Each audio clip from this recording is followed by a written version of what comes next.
Why do we get addicted to 2-minute noodles? Why do we get addicted to junk? Because they've studied it. There are scientists whose only job is to study addiction. It's called neuroexcitement. Okay. So what excites these neurons? Salt, sugar, and fat. That's why French fries taste so good, no matter how it's made. Anything that has salt, fat, and sugar in the right proportion, it will cause addiction. You will remember it. Your brain will remember it. What's the biology behind that? Very simple. Everything excites. Like a good piece of news, to excite you, it has to fire certain neurons. So let's say someone gives you a compliment right now and you feel really good.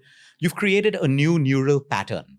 Now, that neural pattern gets stronger the second time you get a compliment and the third time. So now you love appreciation. It keeps you going. It inspires you. It's the same thing with food.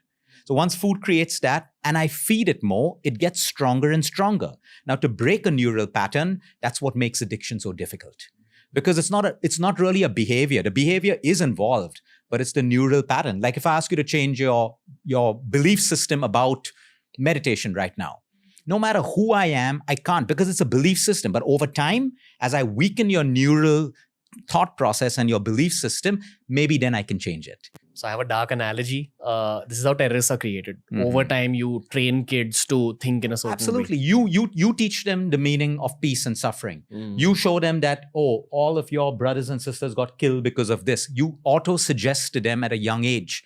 They grow up and we wonder, how can someone do this? How can someone think of this?